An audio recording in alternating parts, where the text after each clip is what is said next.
If you think I'm here to play around with y'all, god damn it, I'm not. What up, good people? Welcome to another edition of the Ant Money Experience with your boy Ant Money. Got a great show in store for y'all tonight. Hope y'all had a good week. Snow on Monday/Tuesday, whatever. Then some snow coming in tomorrow. Everybody be safe. If you're out there on the road, make sure you're driving carefully. Not driving like the average jackass from Maryland, DMV area, which I reside, or Philadelphia, which is home. But welcome. If you are watching on YouTube, remember, like, share, and subscribe. We also have a partnership with YouTube. So if the Lord places it upon your heart to send us a super chat, we are definitely gracious over here at the Big Exclusive Network. Let's jump into it. Y'all know how I like to jump into it every week. You know, I gotta shout out the game, the Big Exclusive Network, most dangerous podcast network in the game. I always forget to drop this, but if you got a podcast idea that you would like to bring to the world, come on over here to Big Exclusive Network. We could set you up good, put you on a good platform, but don't come over here with no bullshit. On Mondays, 7 o'clock, we got Melanated Vibrations with Dom Godwin and Dusty Ass Adaris. Check them out. Podcast always giving you a mental health aspect on everything. Whether it be a topic she's bringing up or whether it be something that's going on and she just want to give the mental health aspect of it. Also on Tuesdays, we got the Big Exclusive Podcast with Angry OG, Big Exclusive. You know, Top Flight dips in every now and then. But definitely check it out. I missed this last Tuesday episode, but like you should do, if you missed any of the episodes, go back on over to the YouTube channel and check the episode out, or check some past episodes. We definitely got some gems in there for you. So with that being said, a word from our sponsors.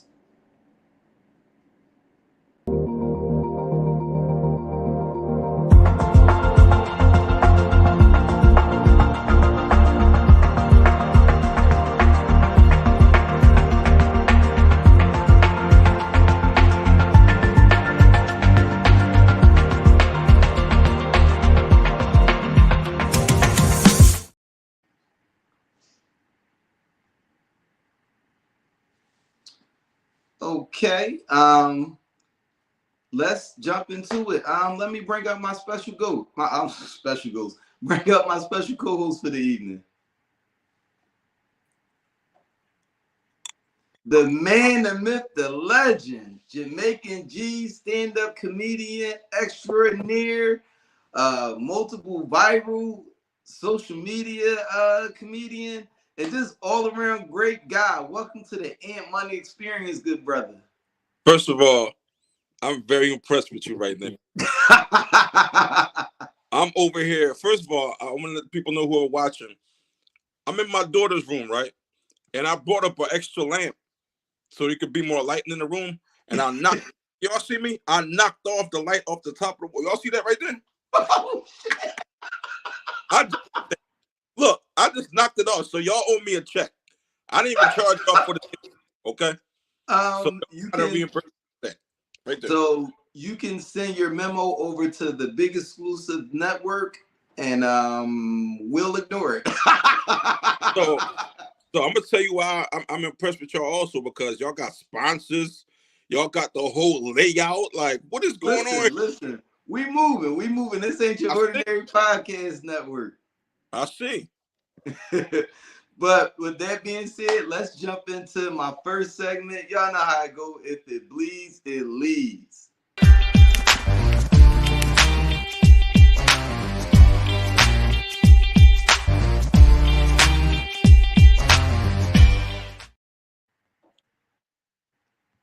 All right, producer, can you bring up our first topic? Our first video. He said I just got 2,000 on me. Like I can't borrow $6,000 or whatever many $1,000 it is. They arguing real bad. They get to calling each other all kinds of crazy names. This corny dude starts spitting on us. That's why I'm saying what's up to 21. Cause I met him and I'm the one that called him for you. Remember? 21, am I lying? You know how much money you made off of my name? You shut it down. Am I lying, Meek? You ain't want nobody to make no money around you, bro. You want everybody to need you, bro. You want everybody to be on cups. Drake. Now Meek Mill.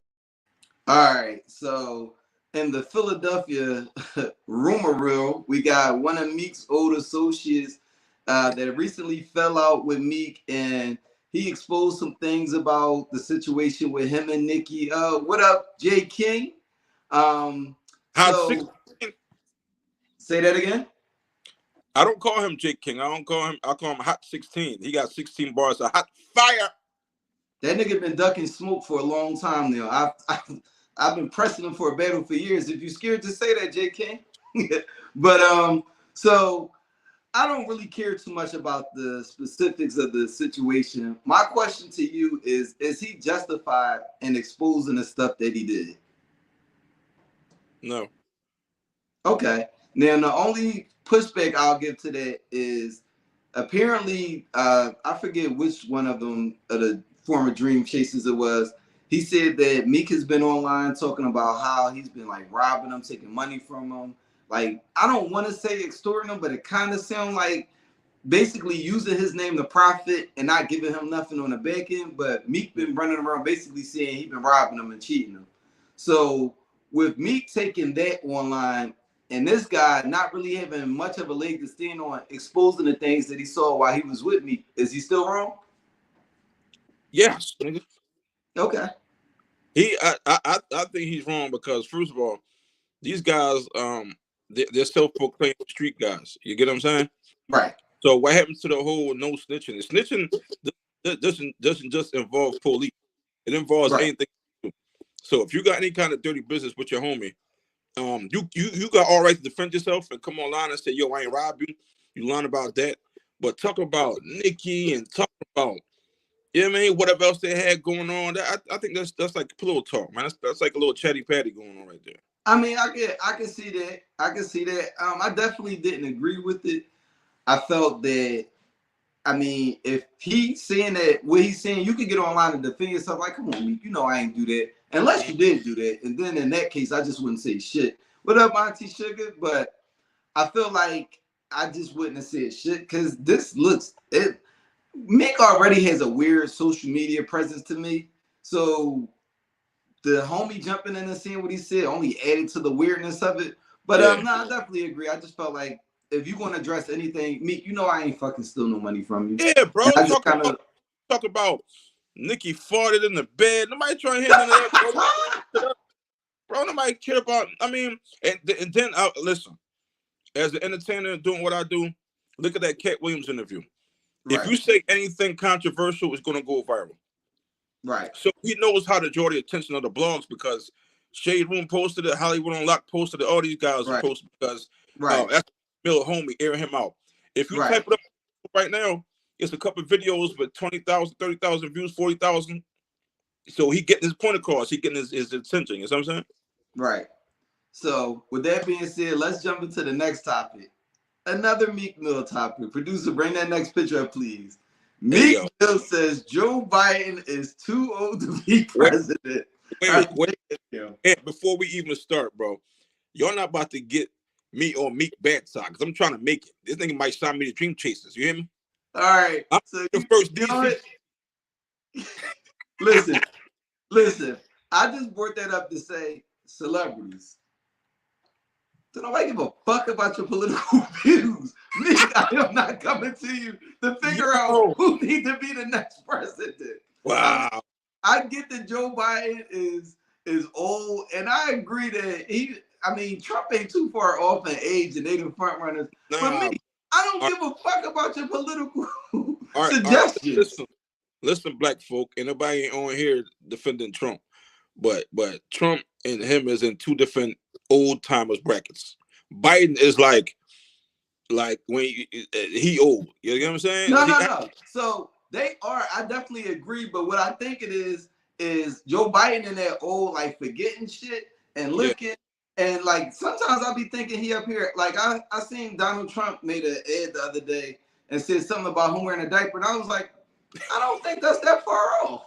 But Donald Trump is in that old people phase where the old people just say whatever they want, and you're like, yo, right. So we can hear you. So Trump is in that phase, and Joe Biden. Hold on, Joe Biden is in the hey, how you doing? He definitely. Pop. Yeah. He's trying to say happy birthday. He's a dumb butt.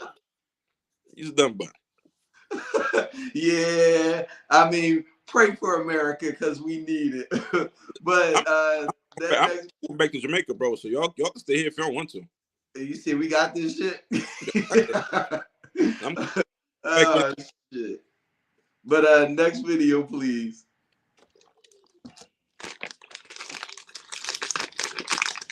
Is Drake hip hop? Drake is pop to me, in the sense like if I was in Target in Houston and I heard a Drake song, it feels like a lot of his music is compatible with shopping, or it's music, shopping with an edge. I like Drake's music, but I understand exactly what you're saying. It's likable music, yeah. So many products. I love this mall.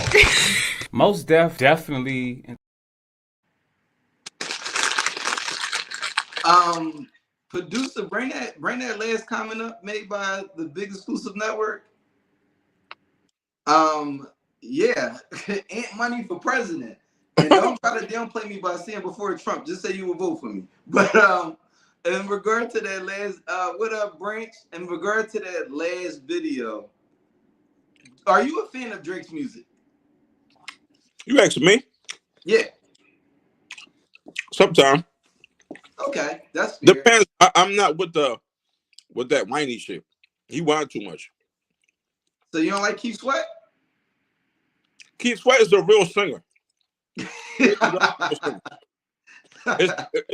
levels to whininess. You know what I mean? Okay, I give you that.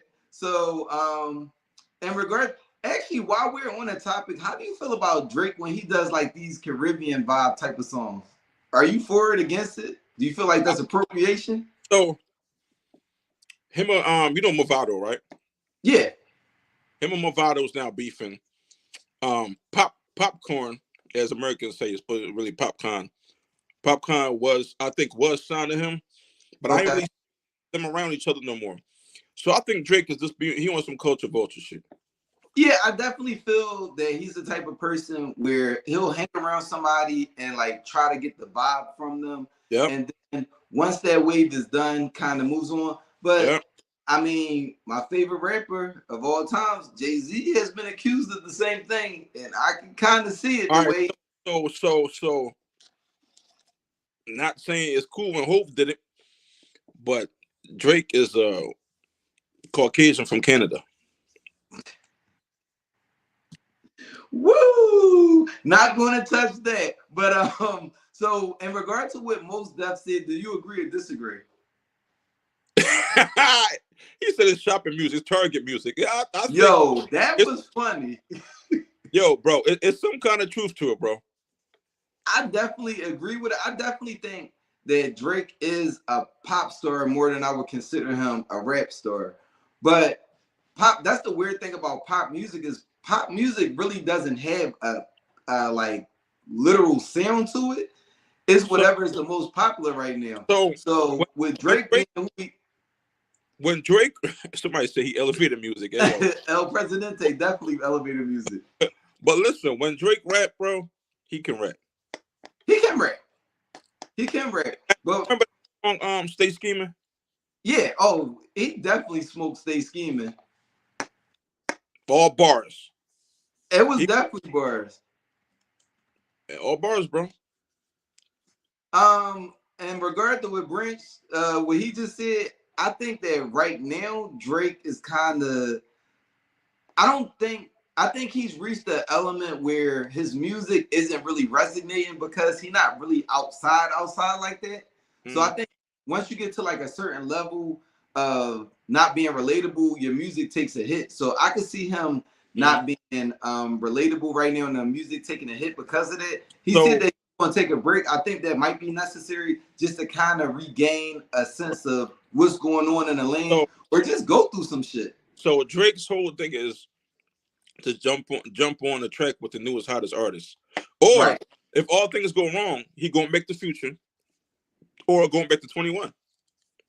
The 21, actually I liked him in 21 a lot better than I did him in Future. Him and Future is good for like a feature on each other's albums, but I don't think I want to ever see them do another album. You know what, Tip, I definitely agree. I think Drake hit his plateau a couple years ago, and he's never quite delivered on the same level that he has at that point. But I think the level that he's reached, his fans, he has such a cult following that people are going to like it regardless. It's like Michael Jackson. I felt like Michael Jackson dropped some duds in his discography, but he has such a cult following that nobody's going to be like, yo, that Michael Jackson shit was trash. At least nobody on the platform is going to say that. Nobody going to say that. Yeah. Auntie Sugar, wow. I am actually a fan of 21.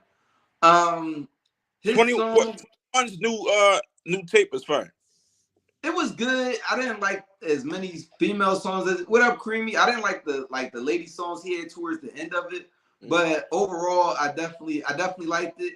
I mean, music been taking kind of a hit lately because people ain't really been delivering. Like last year, I can think of maybe 2 or 3 albums that were released that I actually listened to more than once. And you know, albums are coming out like back to back.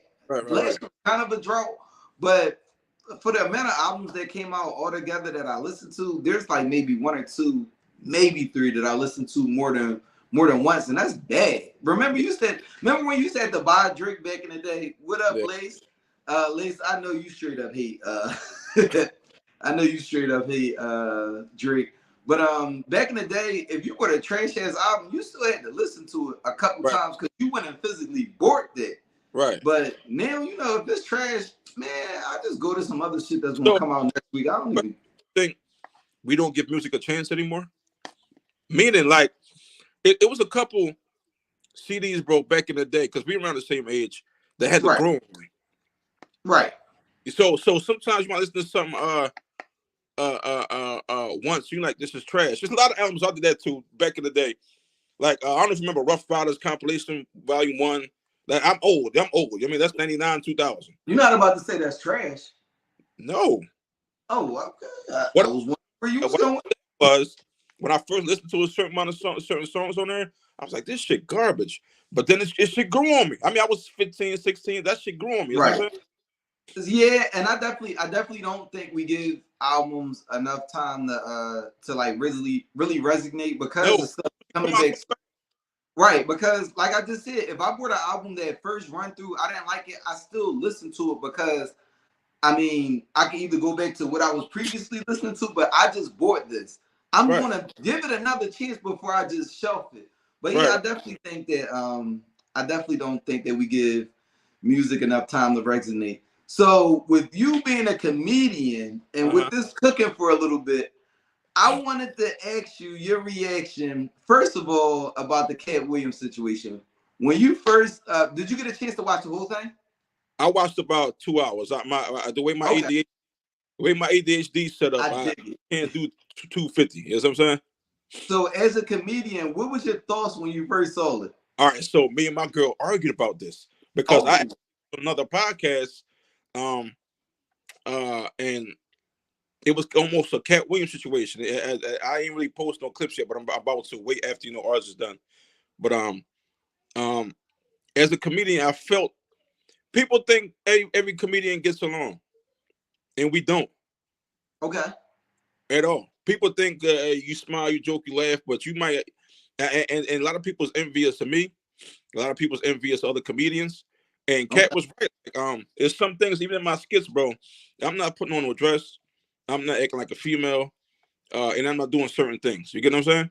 Let me stop you right there because I was actually you jumped ahead. I actually had a question about that because Marlon Wayans just dropped a clip where he said that putting on a dress isn't that big of a deal because I mean they always hone in on how black comedians do it, but white comedians have did it and been successful at doing it. So I mean, even though that's something that you wouldn't necessarily do because of your morals, do you see issue with other guys that do it? Do I have an issue with them doing it? I mean, do you look at it funny? Like, not saying that you really have to care about it, but do you be like, okay, Yeah, bro. There's certain things I'm not doing. I'm not acting like a female. I got sons, bro. What am I teaching my sons? Like, true. I gotta be careful how I word stuff, but end of the day, like I'm pro masculinity. You get what I'm saying? You don't have to be pro anything to be against the other.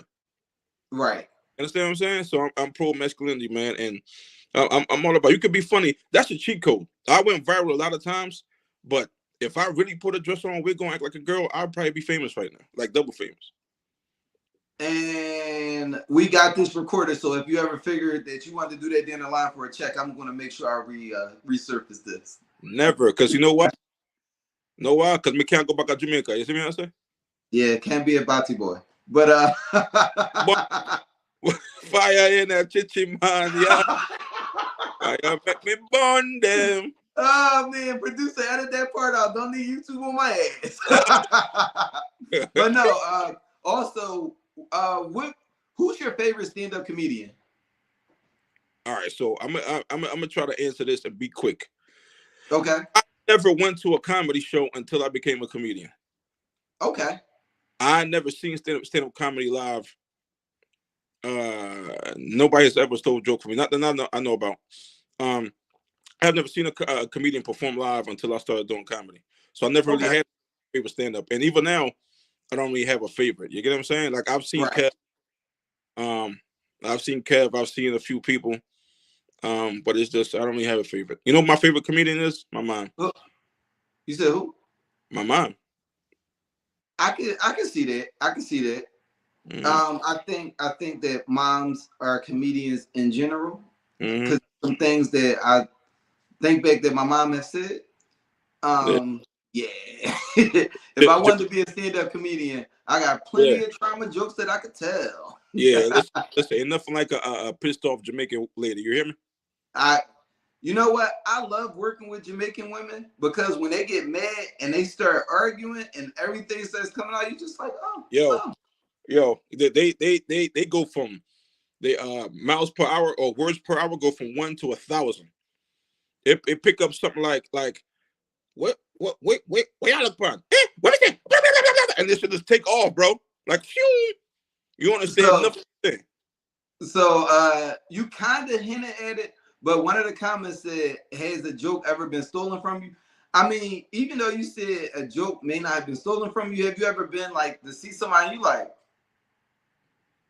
You might have heard that joke somewhere else from somebody else. So for those this watching, I'm not sure how many people watching or commenting. I do stand up, but I started off doing skits on Instagram, and my Instagram is I gotta plug it at Jamaican G __ on Instagram at Jamaican G __ on Instagram. So I don't think anybody stole any of my stage jokes, but definitely my skits for a fact. A lot of the skits y'all see major comedians do, definitely was one of the first person that did it. Definitely for sure. So when you see that, hey, yo, your technology team good. They put it right up there. Boy, put it on Supreme my side. Stay Clean. Put it on my side. Told you, best podcast network in the world. But even when you've seen like your skits, like how did that make you feel? Do you feel like, oh, like damn, like bro, I inspired that, or you just like so let me ask you a question. Do you remember the skit when I ran outside the house naked with the soap? I remember that. Okay, that was in 2018. Okay. It hit World Star, it hit a few other major outlets, and a couple months after that, bro, man, Fat Boy SSC did it. The dude Cheat Myron did it. I remember Fat Boy doing it. The chick, I forgot her name, but a chick did it. She got about 200,000 followers now. Bro, everybody start doing it. And I'm telling you right now, on my kids, I was the first person to do that skit. I mean, you ain't want to throw hands with Fat Boy? Nah, but I don't think, I could be lying. I don't think he saw my page and just say, yo, I'm gonna do that. But I think other comedians start doing it first, and then he followed them. I don't think he got it directly from me. He got it from the other from me. Okay. You know what I'm saying? That's fair. That's fair. And I'm gonna tell you what I did. I went to everybody's pages and I screenshotted when they posted it. Oh, like I can't find it now. My girl probably got because she got everything. So mine was posted like it was the summer of 2018, and everybody else is end of 2018 or beginning of 2019 and 2019. You know what I'm saying? Right. So that definitely hit all the marks I wanted to touch on based on the Cat Williams thing and just your thoughts. But I was really curious about the joke stealing thing. That shit would bother me. Like I'm not gonna lie, I've seen little things from other podcasts since I've been doing my thing. And not to say like I got the most views in the world, but I'm watching you niggas. J King play a wave. I saw what you did, that little heartbeat in the beginning of your podcast. You wasn't doing that before me. But producer, bring the next picture up, please. Do I adjust my content to the background of the crowd? Not really, but I try to, play off the crowd when I'm on stage, depending on who out there.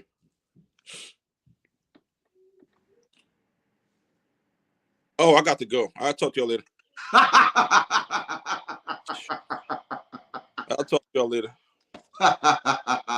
Styles P-Boys. Shout out to the Eagles fans for that season that y'all just had. Y'all know that it's heavy fuck the Eagles energy on this podcast. Never liked the Eagles, never will. Well, actually, I liked them for like 1 year in my life, but I was confused. I was still a child. But what I want to ask you is, after that game, the next day, I watched Lace with us 32 minus 9 equal. And Eagles lost. But I watch a lot of sports talk on ESPN type of stuff. The next day I saw everybody saying that the coach should be fired. You as an Eagles fan, how do you feel about that? The offensive coordinator and defensive coordinator should be fired. But then also Sirianni, I don't think he should be fired, but bro, you let this go on.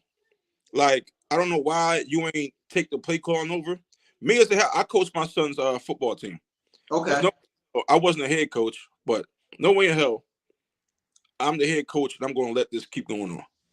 Yeah, it was getting bad. Once they took like 3 losses in a row. Now the Eagles have honestly throughout that 10-0 run, they was sliding because some of them games. The first game against my beloved Patriots, they looked like shit.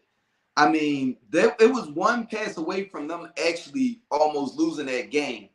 But I don't think the coach should be fired, and the offensive coordinator for sure should be fired. I saw one meme that said he only know 5 Madden plays that he called. Yo, them guys. Did you watch the game, man? I watched some of it, fell asleep. Watched some more, fell back asleep. Bro, they were scared to tackle. Them guys was not wrapping up. They was taking bad angles. It was like they wanted to lose. And Bradbury, I might run into you in traffic or something, bro. I don't give a fuck. I'm just telling you know how I feel, bro. You suck. Nah, you know what? Now that portion of it, I'm not blaming on the coaches. That's the players. I mean, Bradbury. I saw Slay watch a receiver run towards him and do this like sad ass jump, and I was like, dog, Yeah. did you even attempt to tackle? Yeah. I saw a Pro Bowl level cornerbacks getting burnt in a way that they should. I mean, there's one thing that somebody just catches one and keep it pushing, but Wait. at the level that they was, Fundamentals does not fall on a coach when you are a 10-year NFL pro. Yeah, yeah. coach shouldn't be teaching you how to tackle at 32. Slay's 32. Bradbury's 27. The secondary Maddox. Them guys is grown men, dog. Yeah. And my son is 11, and now if they was 11 years old, I'd be like, all right, cool. They're not 11. I'm playing football since y'all was 8, 9, 10 years old. What up, Miss? Ray Lewis was on Monday Night Football with the Manning brothers, and he said the same thing. He was like, yo, they teach you angles in Pee Wee football. My son's football team, they teach you angles during practice. If somebody running towards the middle of the field, you don't just run to the middle of the field. You kind of shadow mirror. You know what I'm saying? Right. Force to the inside where the help is. Them guys, they cut them off. Yeah. Looking at your coaching attributes that you just displayed, I'm sure there'll be an opening. I say you can't do any worse than the last offensive coordinator. I can't be better than them, dog. Because I don't know if you remember the Arizona game we lost. Yeah, that was some sad shit. Slay, not Slay. Jalen Hurts. He ran a quarterback run to the right side, like a draw. He got stopped. Don't you know they ran the same play again? Why not? It didn't work once. The same play. So enough about them sad ass Eagles. Shout out to my Patriots. Bill Belichick. He didn't retire. He officially parted ways with the Patriots. Shout out to that. What up, Feast? But also we got a new coach, Coach Mayo, who was a longtime linebacker. I hope they see something that I don't, because oh shit, we done lost them. Who, me? Oh shit, I thought you was out of here. Yeah, but so are you an NBA fan as well? Yep. Okay. So my question, shout out to the Sixers, the only Philadelphia team that Yikes. With that being said, how do you feel about the new NBA rule where players have to play a certain amount of games to be eligible to be considered for all defensive, all NBA, MVP, basically all the awards? Do you agree with it? Love it. I like it. So me and my homie was talking about this. Okay. These guys get paid 20, 30, 40, $50 million a year. You know that, right? Yeah. So I don't want to hear, like, I went to Lakers game for my birthday. When he played the Sixers. Mind you, I've never been to a Sixers game before. I went to see LeBron. Can you imagine if LeBron sat out? Can you imagine if I brought my son who's coming to see him play? Now, if you're legitimately hurt, I understand. But these guys, look, LeBron he has $1 million chamber that he sleeps in to recoup his body. Right. Y'all have the top chefs. Y'all have all types of stuff that can make y'all sleep and make y'all wake up. And I don't want to hear y'all tired. Yeah. So how would you feel if it's like somebody with like legit lingering injuries, like somebody with like a knee injury that just is not going nowhere, but they playing their best ability ball wise, where like somebody like an Embiid, where he's playing good, but he has like lingering injuries. So Embiid, I think is legit. But like Paul George or even Kawhi, I don't like how Kawhi moves. I don't like how he moves. He just smell like bullshit. Yeah, I mean it's weird because I do agree, but I know Embiid is coming real close to hitting that match. Yo, Lace, that's one of my favorite Kobe moments ever. Yo, he was talking about Dwight. What did he say? They was off his tissue? Cotton. He was talking about Dwight. Yeah, it was at a practice and they wasn't playing hard. But Right. pause. But Embiid is coming up to the range of like games where I think he got like 12 more games. If he misses them, he won't be in consideration for MVP anymore. But I do agree with it in certain aspects because what's the center that just got traded from the Suns to Portland in that trade that sent Dame DeAndre, to it's some DeAndre Deontay. Ayton. DeAndre Ayton. Is that it? I can't remember his name, but I just saw a post earlier where he missed the game last night because he said his neighborhood had ice roads.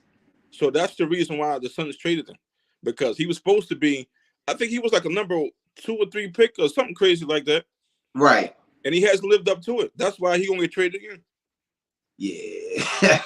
I like the rule. I just don't like the fact that the rule might come into play with like destroying Embiid's chances. But I think it's necessary because at the end of the day, like what you just said, people are spending their hard-earned money to come to these games. And if you got a kid that's coming to a game to see LeBron James, Dame Lillard, Greek Freak, and they're not playing, and it's not due to like a serious injury, that's upsetting to a kid. So can you imagine like the fans of Toronto, like Toronto Raptors? Can you imagine that LeBron come to Toronto, or he only coming once a year? Can you imagine Dame or whoever coming to Toronto and they get there and they're not playing? That kid would never see them play ever again. You know what I'm saying? Yeah. You know, respect Jason Tatum. Jason Tatum said, "Yo, I'm playing every game just for that reason." I respect it. That's what he said. So the way I like to end, if it bleeds, it leads, is always with a funny video. Producer, could you play the funny video, please? Dada. Say I love you, Daddy. What you twerking? Who told you how to twerk? Yo, stop playing with me, yo. Yo. Yo, that video will forever be classic. Hold on. I got a surprise for you. Close the door, baby. Yo, what? See how big she got? She like 30 now. How old are you? Tell me how old you are. We was just looking at your old video that went viral. It's good to see you. You doing good in school? Yes, I'm a good kid. If you're doing good in school, your next egg, tell your dad, give you $20 from the Big Exclusive Network. Yay! Uncle Ant go send it to me. Okay. Close the door. Man, that's wild. Time definitely flies. I wouldn't imagine she was that old now. That was 6 years ago. You said how long? That was 6 years ago. Gosh. And that was one of your first videos to go viral, correct? Nah. Oh. That was the biggest one. Okay, got you. My first one went viral was me dancing in the supermarket next to the old lady. I remember that one. I remember that one too. But with that being your first video, the video that go the most viral and have your kid in it is amazing that you can have that moment with your kid. But what was like the feedback you was getting when it started going crazy? Bro, that I don't think I understand how viral that went. Like, I know people exaggerate. I'm gonna say like 100 million views, dog. Like on all different platforms put together. Damn. It was on everything, and a lot of major celebrities, bro, reposted that, bro. That's love. That's love. So I know, audience, if you watch the show, you're used to the range of the way I do my show. We're gonna change it up a little bit today, and we're gonna do I'm gonna plug my Instagram. Go follow me at Jamaican G EE _ on Instagram. That's Jamaican JAMAICANGEE _ There we go. Y'all on point. We got it. We got you. But with that being said, let's jump into the spotlight segment.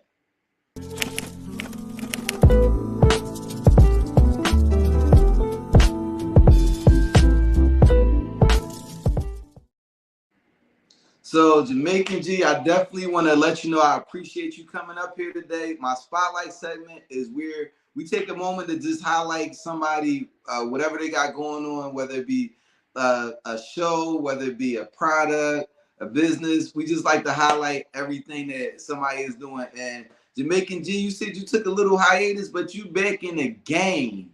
So how long professionally have you been doing this? Stand up since 2017. Okay. But you know how like some chicks like they say like, yo, I really fuck like 20 dudes, but only 3 of them. I only really count 3 of them. You know what I'm trying to say? The fat Faison liar.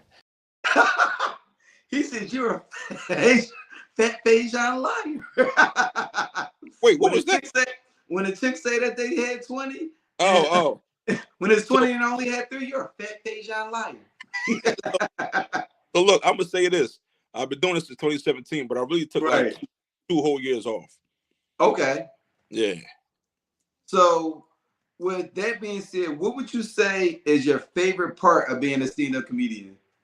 Oh man, when my last show was 500 people at the Seaport Museum down Penn's Landing, and I really legit made all 500 laugh. Like I'm looking in the crowd and everybody was laughing. I was like, wow, it's a high, bro. So how do you feel when you got that one person that you see like dead smack in the middle of the audience and you like, damn, none of my jokes is hitting right now? So do you start bidding on that person? Depends on what kind of show it is. Like if it's that at the Seaport Museum, I'm not bidding on. Depends on how I'm feeling. But so I was to focus on the ones that's laughing. Okay. Yeah, because it depends on how you're feeling. You can bid on that person, or you can just like I said, you got 400 people laughing, and I forgot what comedian said it. Everybody not going to laugh. I forgot who said it, but it was a famous comedian. That's a true statement.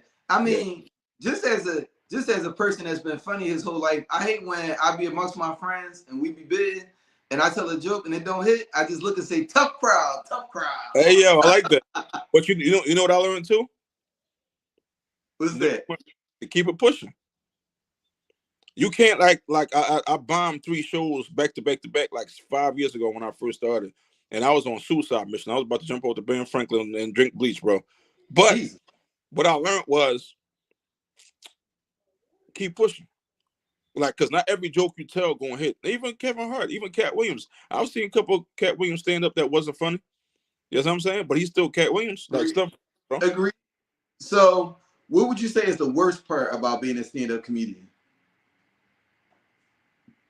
When the jokes don't hit. I can see that.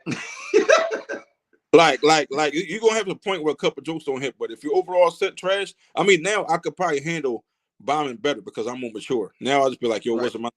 But back then, and I wanted to drink bleach, bro. Like literally, you know what I'm saying? Like, wait, do that again? Huh? Nothing.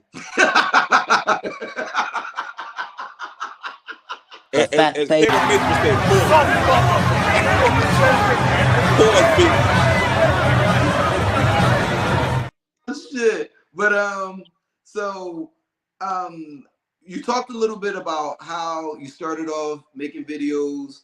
You jumped into stand-up comedy. My boy was naturally gifted because he said you jumped right in. We talked a little bit yesterday. You jumped right into the pros. First show. My first some Philly and what well-known legends. You know, you ever heard of Tommy Too Smooth? No. Okay, well, Tommy Too Smooth is a Philadelphia comedy legend. He was on BT Comic View back in the day also, and like a whole bunch of, yeah, first shows. So go ahead. My first shows with him and like 2 other guys. This really was established, and I had no business on that show, but I was, the internet guy, so I got put on the show. Sometimes you got bulldog your way into the situation. Nah, I'm gonna be honest. I didn't bulldog. My homie actually, it was his venue or his show, and he like literally, he took a picture from one of my skits and put the face on the flyer and sent me the flyer. Like, yo, you performing next week? I'm like, what are you talking about? Oh shit! That's a lot of pressure. Yeah. So, we talked a little bit about how you started in the game. We talked a little bit about what got your name out there. What do you have going forward? What you mean? What plans do you have going forward? To take over the world. I hear that. With that being said, producer, drop that pick. Oh, I like that. Tell us a little bit about your upcoming show. And man, listen, Top Flight called me. He said, man, you ain't been on stage in forever. Get on stage, bro. That's crazy because Top Flight is a part of the Big Exclusive Network family. I heard. Yeah, definitely. So I want to just say I appreciate you coming through tonight, blessing us with your entertainment presence, motivational speaking. I know that you got. Hey, yo, what the? I know that you got some other business to take care of. So we're gonna jump into my next segment. If you want to stick around for a little bit, you can. But whenever you need to dip off, I definitely understand. I appreciate you. I gotta go deal with the kids. I'm a father first. We better go get something to eat. So listen, y'all, follow me on Instagram at Jamaican GE _. And I'm gonna tell you something. All jokes aside, bro. I love what I told you yesterday. I told you. I said you sound like you prepared for this. Like you said. No, that's not what you said. You said that I give your manager that money from that request. Oh, I did say that. Yeah, that was. Yeah, and was like, whoa, money. Look. It was like, whoa, money. I was like, oh, I'm just what you dog. Nah. You can send that right over to the Big Exclusive Network. Hey, listen, y'all owe me for that light. Big Exclusive. Wait, look at that light. You owe me for that light. Yeah, y'all could just cut him out. It's like I'm joking, but I appreciate. Yo, follow me on Instagram, y'all at Jamaican GE _. Appreciate y'all. All right, Ant. All right, appreciate it. Salute. All right, yo. All right. Producer, could you bring my next co-host up, please? My man, Big Exclusive. Look at the twins on the screen. So, oh man. Slim Exclusive, what's up with you, man? What's up with you on the screen? Look, both of us, this is funny. Salute to Jamaican G, man. Salute to him and all his viral videos. We're going to have to bring him on to do more stuff with the network. Dude is legit funny. Make sure y'all follow him at Jamaican G _ on the Instagram. Show him some love. Tell him Big Exclusive Network sent you. Twins, sure. That's funny. Y'all definitely could be twins. Lillian, I see you, Lil. But with that being said, let's jump into the lounge talk for the night. Oh, Lord. That's why I'm here for lounge talk? Yes, bro. That's why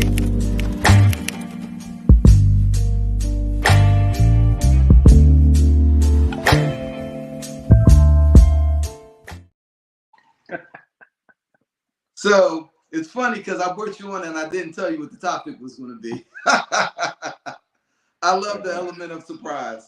So that's a bad joint, bro. So hey, Lillian, I miss you, Lillian. Good to see you, Lil. So the lounge talk question for this evening is: does social media kill relationships? Deep breath. Social media kills weak relationships. Social media kills relationships that shouldn't be relationships. Okay. Social media kills insecure relationships with insecure people.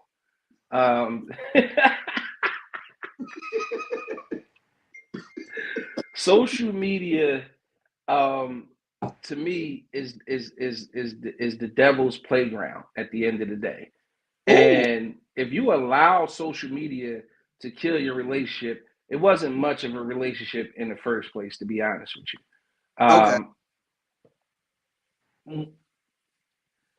It's a lot of insecurities that come with social media. And if you allow it to kill your relationship, it's one, because you wasn't supposed to be together. Two, one or both are insecure. Or three, you doing something you ain't supposed to be doing on said social medias. A lot of times when people cheating, that's kind of where it begins nowadays on social media, because a lot of people aren't, compared to back in the day, there's a lot less physical social interaction than what it used to be. Okay. Because you used to have to go outside to meet people, and everybody didn't have the balls or the courage or the game, what they call it, to be able to talk to a woman or a man. So at the end of the day, social media allows you to be a little bit of a coward when it comes to talking to people, because you can say whatever you want to say in the comfort of your own home, or on the shitter, or on anywhere really. Yeah, I once People saw a say guy. shit on social media they would never say to your face. I seen a Never guy say, ever. if I sat there and I fired at 30 inboxes and 3 of them responded, I won. And I was like, that's insane, but he is not wrong. It is a numbers game at the end of the day, bro. It's for men at least. I can't speak for the ladies. If we had a lady who wants to come on, it's that I'm going to put the link in the chat. I can't speak for ladies, but for the men, it's a numbers game. Men are logical thinkers, and if we going to shoot 30 shots, it's shit in baseball. If you hit 3 out of 10 pitches, you a Hall of Famer. So if we fire off 30 inboxes and one of them hit, and we get some yams off the one, right? I mean, we gonna keep playing the odds. Yeah. Wait, they in these comments acting crazy. Nah, yo, Corey, fuck you, bitch. I just wanted to say that. Wait. Yeah, definitely drop. You know what? We could jump right into what y'all got to say about this. I'm ready. Oh, we can?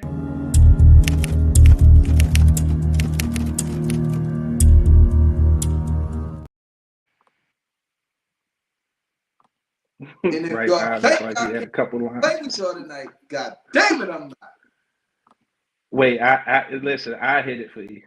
If you think I'm here to play around with y'all, God damn it, I'm not. Oh shit, Creamy said I like I'm a fat Faison liar. About what, Creamy? I'm curious. The link is here. We can talk, ladies and gentlemen. But yeah, I don't have no bandana, bro. Like, damn. They ain't gonna hit the link, man. They scared. They scared to hit the link. But anyway. But no, I definitely agree with everything that you said about the insecurities and stuff that have a play in it. Like, I look at social media the same way I look at like going out to like a bar or a club, because in the sense of, if you're in a relationship, the things that you're doing. Wait, hold on, Aunt. Hold on 1 second. Hey y'all. How you doing, Nikki? Crazy. How you doing, Nikki? Hey boo. Hey boo. Shannon will drop you real fast, real easy. Okay. I meant no disrespect. Tiffany's scared to come on, but I'm gonna come on for her right until she ready. Say, listen, she ready. She came on here like gangbusters. She knew what my reaction was gonna be. Okay. Titties got the girls out. Yep. Titties is popping. All right. You gonna put me on the bench?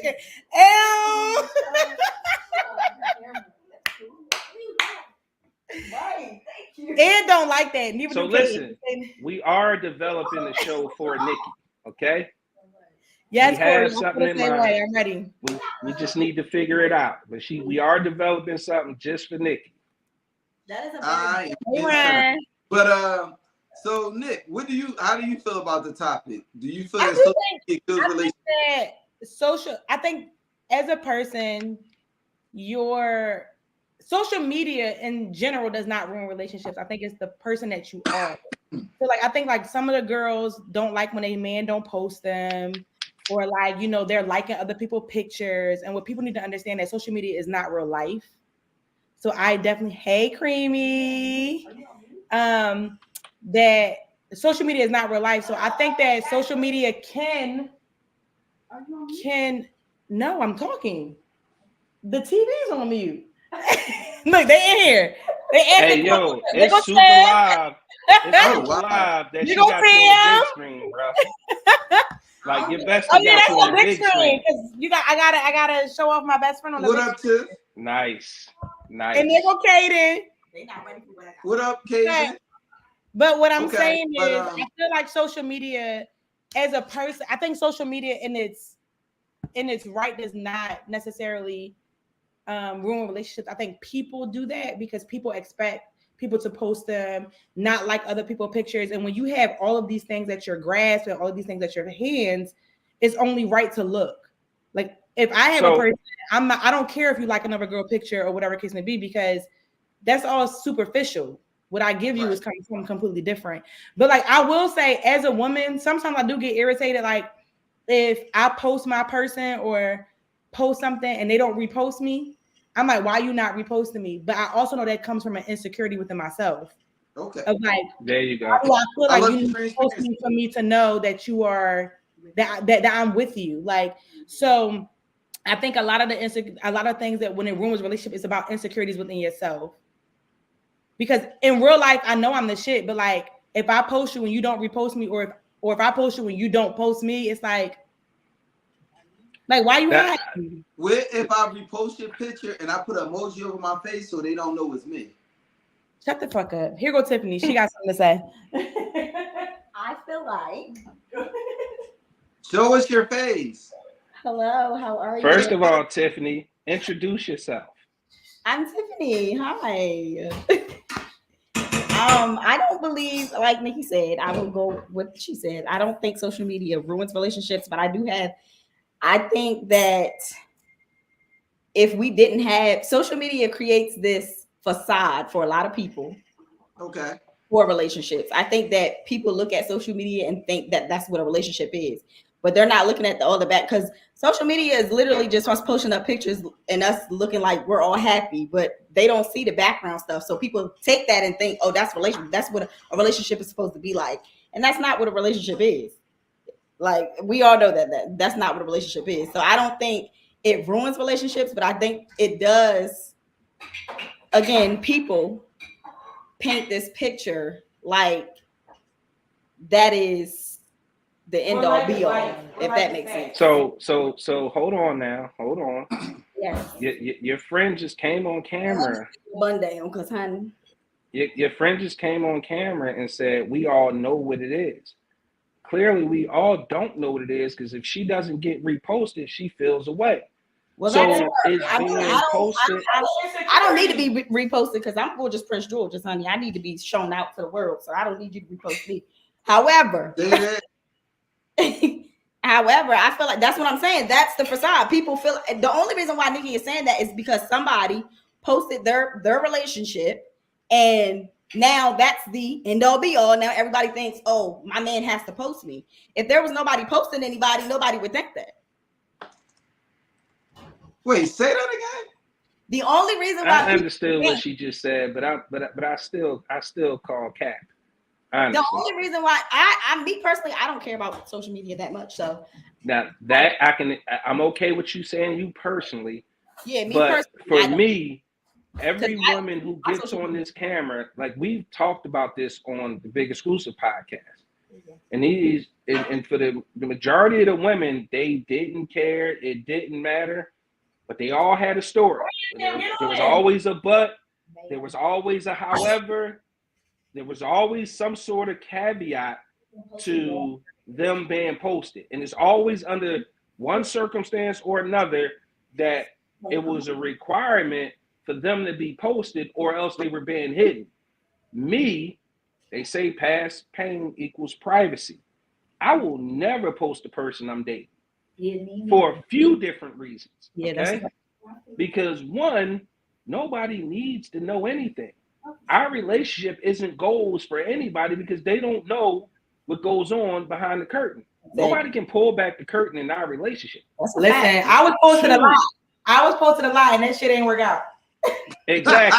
The second reason I was relationship goals for a lot of fucking people, and the shit ain't work out.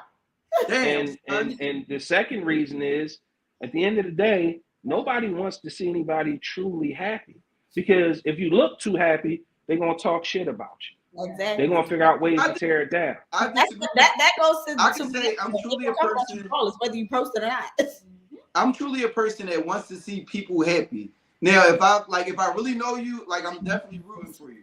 Now, the people that I don't like on social media are the people that paint these pictures like everything is perfect and everything behind closed doors is shit. But it's not like I like who to is see. going to Bro, Not like who was the last person you Well, who seen is gonna post a display bad it? moment in their relationship? You get to see two phases of relationship.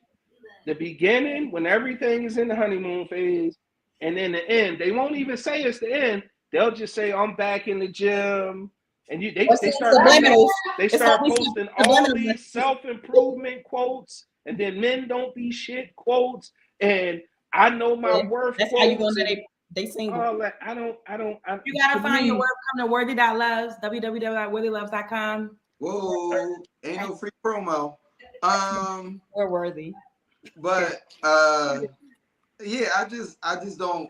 I get what you're saying, but I feel like everything don't have to be glitter and gold in your life. But if your shit is in shambles, you don't have to force it in our face that everything is perfect. But who is going to post their chaos? Nobody is going to post when all right, don't post shit. That's what I'm saying, but that's the point. The point that I was trying to make earlier. Don't post shit. Earlier. Keep your relationship private. The greatest thing since whatever you believed in has traveled this earth. And we all know, yo, that nigga was just in Cooper's on Friday hitting something in the bathroom. That's wild. And you know this. That's insane. But don't act like this man is everything to you when we know the people that really know you have problems. You don't have to put on a facade for people. You can just not say shit about your relationship. But see, that's the difference for me because I feel like I can be in something for a long period of time. And if I randomly want to post that person, then I would want that person to randomly want to post me. But that, again, I get, like I said, it's my insecurities of like, let them know that you in something. Don't you out here acting like you single, but you're not. But I don't have to. I don't have to post you all the time. I don't have to post you all the time. Tam, do you want to talk? But how does that make you feel that you're single though? We only talk to people on camera. So, right. She in here talking. She in here really talking. We don't do no face, no trace around here. But yeah, I just don't I don't see the point in posting relationships. But back to the topic at hand. I don't think social media is the thing that is killing relationships. I feel like it's one of those things where guns don't kill people, people kill people. That's how I feel about social media and the impact that it has on relationships. I agree. I think that like I said before is that I think people put a lot of weight into social media when you shouldn't. And I am woman enough and secure myself enough to know that could be a problem for me. You don't have to post me all the time, but like I can go a year or two talking to somebody and then randomly post them. You need to post me too. Like why? If that's not my thing. Because that is my insecurity. Because in my mind, it's like, okay. But hold on. That's your insecurity. You need to deal with that and figure out ways to cope. What if my insecurity is not wanting to post anybody I'm dating? Yeah. I mean, so at the end of the day, you have to keep your relationship. Listen, anything you post on social media, you open the door for people to have an opinion. Okay. How am I contradicting myself, Corey? I said from the beginning that I am there are times where I can be insecure, and if I post my person, I want them to post me. That I didn't contradict myself at all. I said what I said, and I stand on that. I would want them to post me if I post them, and I may not post them for a year. I may not post them for 2 years, but when I do post you. What vindication do you need by that person posting you back if they clearly have a history of not posting people that they deal with? Does that make your relationship stronger? What you mean? If they post me? If you post them and they just happen to not post you back, what does them posting you do for you? It makes me feel like I'm something. But that's why I said what I'm saying. That makes you feel like you're something? Yes, it makes me feel like, and I'm telling you, like, it makes me feel like I made it, like, low key. If I never post that person, because like I feel like when it's kind of like you're displaying to the world that I'm there, that I'm that person. So what? I'm that person. So let me ask you this: most of us have social medias where we might have the core group of people that we know, but we have people that we may not actually know. We just might have we met paths or whatever. if the core people that you know how this person treats you and how they feel about you, what the fuck does that person posting you on social media do? To me, like I said, I have an insecurity if I post a person and they don't post me back. That triggers something in me that I know may not be what everybody thinks is like normal, but that triggers something in me. I'm telling you about me. I can't tell you about anybody else. But if I post you after I talked to you for a year and a half and I post you, what's the problem with you just reposting it? So let me say something to you. And I don't post it like, oh, this is my man, this is my this, this is my that. Why can't you repost me? Time out. I don't post pictures of relationship stuff. If I'm posted and I'm tagged, I'm not going to say take that shit down. I'll let the tag rock.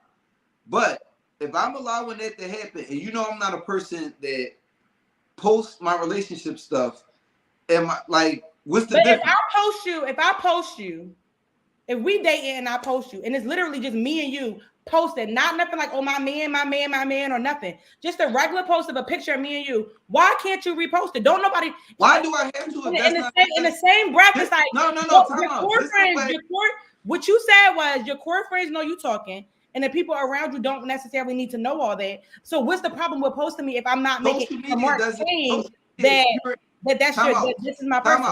Time out. It's my show. So you said that what you post for a sense of like gratification. That person doesn't receive gratification that way. So they have to conform to it because that's what you want?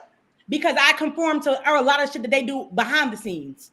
So if I feel like this right here, it just took a turn for me. If I'm compromising on one end, that me and my person will have a conversation like, why are you not posting me? And it depends on what they say. Some people like, I never post nobody. Like, Aunt, I know you don't post nobody you talk to. And if I was dating you, I'd be like, all right, that's it. That is what it is. Like, it is what it is. I get it. Like, Mom, what's that's up? what you that is who you are, and that is the stance that you're taking, and that's just what it is. But if you don't have no real reason why you not, if I know that you posted all the other bitches that you had before me, and I noticed that you did all this stuff, what's the difference? Like, why can't Nikki, hold on. I'm not saying different things. I get what you're saying. You first of all, you are being a little contradictory, but you're sounding really arbitrary about the way you see things, right?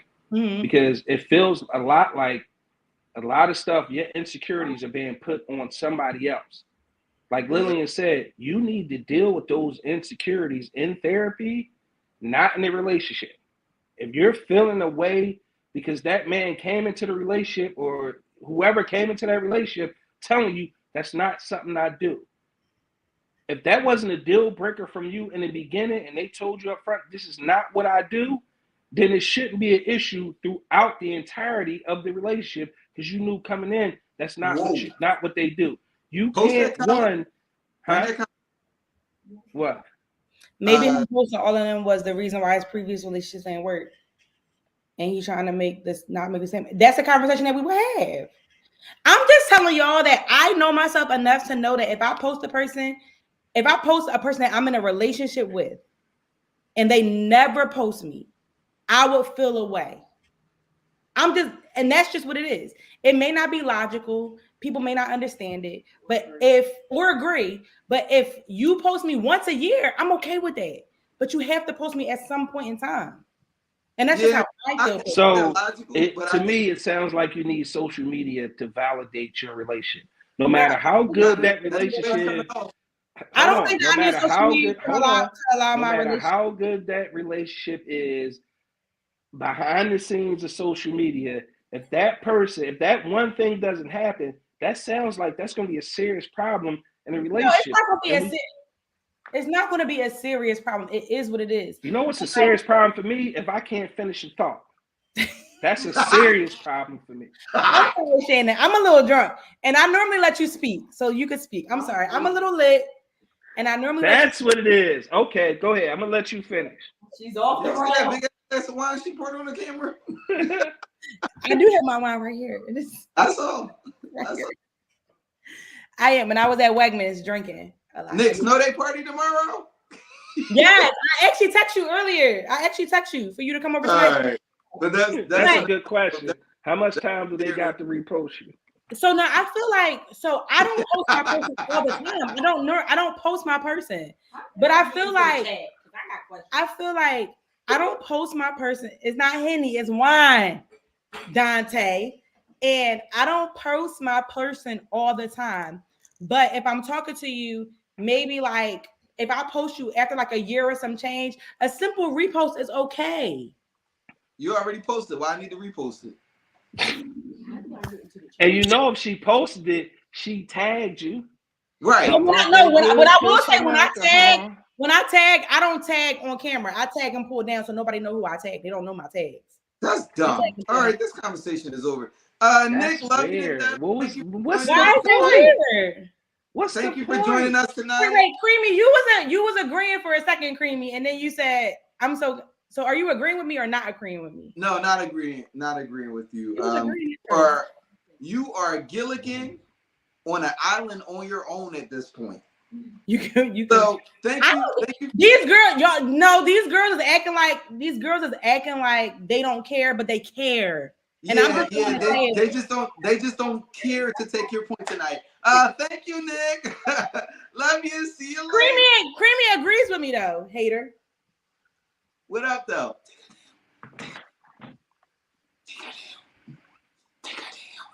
She was talking about Big and Slim exclusive. Yeah, no, that's I personally am not a person to post things in my relationship because I feel like those things are really near to me. So I don't want to share those things with the world. But if the young lady decides that that's what she want to do and she tags me, I won't be like, oh no, I'll take that shit down. I mean, I'm gonna just let it rock. But why do I have to repost it to vindicate how she feeling? Nick was on some bullshit. I love her to death, but that wasn't it. That honestly, that's a lot of men and women nowadays. They need that validation from social media, or the relationship is not real, or they're trying to hide the person. I'll give you an example. Like I said, friend of mine posted his lady, and I immediately said, I know her. Oh, know her. Oh, on something they used to call you jawbone type shit. Know her. Yeah. Now, again, I never said anything. It ain't none of my business. If he like it, I love it. But at the end of the day, how far as his homie do I let it go before I be like, bro, you might want to check our whole facts kind of thing. Like, do you let that ride? Do you let it go? Like, how long? That's a tough one. He said, "You come, Barbara. This is Shirley." OG, you should have clicked the link and set it the fuck off. Yeah, You was coming to him as a man. Wait, go down to Nick's comment. Do you think relationships were more meaningful before social media existed? I mean, I personally can't answer that question because my social media has been around. My Facebook was the first thing I joined, and I was like 18. So that was like 2005. So social media has been around my entire adult and dating life. So I don't really know how to answer that question. I can remember a time before social media and relationships weren't more meaningful. They were the exact same because relationships then are just the same as relationships now. Yeah. Either you put in the work to make it work, and you do the things that you need to do to be with that person, and it works. Doesn't have anything to do with social. What social media did was make the world a lot smaller. Right. It gave people access to more people. So a person you might see, proximity was the thing back in the day, right? Oh. That's why your grandpa and your great granddad and maybe even your father had a family down the street and around the corner. because it was proximity. Those days back. When they lower, I think we should bring them days back. To each his own. But what it did was it shrunk the world down and gave you more access to people you would never ever had access to because you were never in proximity of these people. Now you can be friends and associates and social media associates with people from every fucking part of the planet, honestly. So men start to see things that they've never seen before. Women have started to see things they've never seen before. And what social media allowed people to do was have access to those people. So once you have access, it widens the net for you, right? Because it made the world smaller, it widened your net of people you had access to. So just like logically men think, the more lines I got in the water, is the more probability that I'll catch the fish that I want. So ultimately, I don't think social media did anything different other than gave people a window into your relationship that they didn't need. I felt like relationships may have been a little stronger back then because you at that point, y'all had to talk to each other. There was a lot less distractions. Nowadays, people can be dating for years and fucking not really know anything about each other. True. Back then, you had to talk to a motherfucker. Who else was you going to talk to? Yeah, that's a great point. But Shannon, my fault. Big exclusive. Sir. My bad. That was crazy. But I appreciate you. I appreciate you stepping in. I would say this is your inaugural, like, actually being on the episode. You dipped in and out, but appreciate you stepping in. Thank you, man. I appreciate the invitation. Not a problem. Not a problem. Would you like to give the audience, the Ant Hive, a last word before you dip? First of all, I hate the Ant Hive. I hate with that being said, you have made me hate those terms. That's fine. But I do love you, good brother, and you, I love bro. you too, good brother. Couple things. We are developing something for Nick. Here's a sneak peek at something we're working on behind the scenes. It's a brand new show. This show will be a members only show. Only people who are members of the Big Exclusive Network will be able to access this show. I'm super excited about that. I'm also excited about a couple new shows that's coming to the network. Fingers crossed they work out. OG, a big fuck you, and I love you. Tiff, love you. Ant, love you. Everybody's Big Exclusive Network. Diamond Darius, love y'all. Creamy. I'm excited to see that show. Nikki, I'm going to call you at some point tomorrow when I'm snowed in and I'm lonely while you got all that company. And when you're a lot less sober, when you sober, I'm going to give you a call. We're going to kick it. We're going to bust it up. We're going to talk more about developing your show. Where else? And this nigga put you know what? Salute to Auntie Sugar. Got to watch her show last. Did y'all know Auntie Sugar got roofied? Go over on YouTube and check it out, man. If y'all want to hear about Auntie Sugar getting roofied. I'll check a little bit when I live, but I definitely tomorrow when I'm snowed in got to catch up on the stuff that I missed this week. But definitely check out Auntie Sugar. Definitely a loyal supporter. But once again, I want to thank everybody for tuning in to the Ant Money Experience podcast, unlike no other, brought to you on the Big Exclusive Network. Once again, want to thank Jamaican G for a great episode. Want to thank y'all for tuning in, and I'll see y'all back here next week.